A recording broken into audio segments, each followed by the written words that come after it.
Nang magsawa na ako tumambay sa pari ay lumabas na ako sa kanilang bayan. At muli dumaan ako sa bayan ng Kalamanyogan at dumiretso ako hanggang sa bayan ng Lalo at biglang hinarang ako ng mga siklista. Mga nagpa-picture sila sa akin kasi mukha nga raw artista. Napakahabang takbuhan, 97 kilometers ba naman, napakainit, halos walang kabahay-bahay at bihira ang mga sasakyang dumaraan. Buti na lang may dumaang nagtitinda ng karyoka, yan bumili na ako para naman may laman ng tiyan ko. Parang walang katapos ng padyakan, ang lagi mo lang makikita rito ay mga palayan.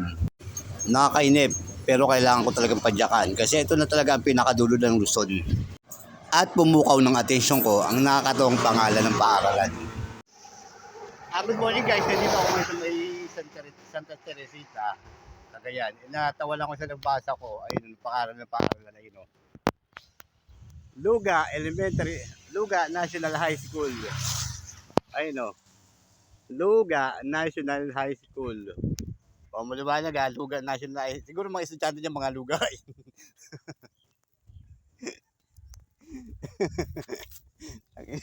Ayop. And aside from the school, meron din silang barangay luga. But seriously, hindi nakakatuwa itong pinapadyakan ko. Napakahaba talaga. Inip na ako hanggang sa marting ko na ang bayan ng Gonzaga. Tapos dinire-diretso ko na hanggang sa umabot na ako sa bayan ng Santa Ana, ang pinakadulong bahagi ng Luzon. Hanggang sa dulo ng mundo,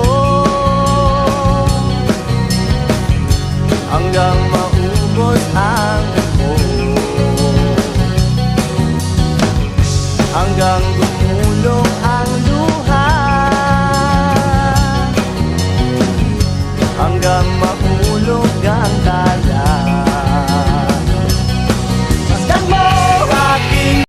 At pagkatapos kong umaura-aura sa huling arko ng Luzon, bumalik ako sa pagpadyaka hanggang sa madaanan ko ang mga abandonadong sasakyan.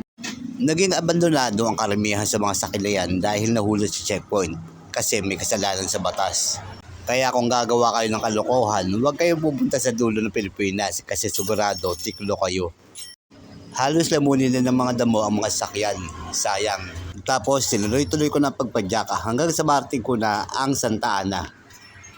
At alam niyo ba kung saan galing ang helmet na ginagamit ko? Ngayon yung malalaman sa kwento ko. Isa ito sa pinakalumang bahay sa may Santa Ana, Cagayan. 1941 nang ito ay tinayo. Matitibay na klase ng kahoy ang ginamit, kaya naman hanggang ngayon nakatayo pa. At alam niyo ba kung anong meron sa bahay na yan? Isang misteryosong bike shop. Oo, bike shop ang bahay na yan. Ayaw maniwala, ipapakita ko sa inyo.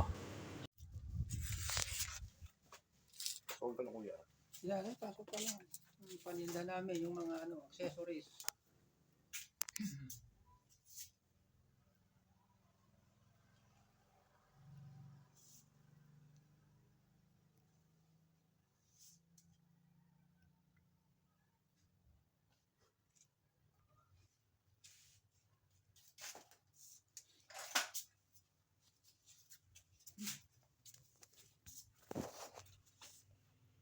Sa unang tingin, mukha lang siyang isang bahay sa probinsya. Pero sa loob, bike shop talaga yan. At dyan galing ang helmet ko, bigay ni Chang, ang may-ari ng bike shop na yan.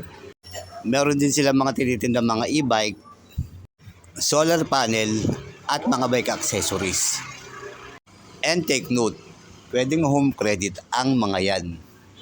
Wala kasi si Chang nagpunta ko dyan, nasa Mitugigaraw daw sabi ng tatay, buntis kasi ang asawa dahil mga anak. Kaya bago pa man mapost yan sa social media, alam ko na bike shop ang bahay niya yan. Kasi nga, dyan galing ang helmet ko. Bigay ng may-ari ng bike shop na yan. At dito nagtatapos ang aking pang-19 na araw sa kalsada mula Pasig paikot ng norte. Maraming salamat sa panonood and God bless.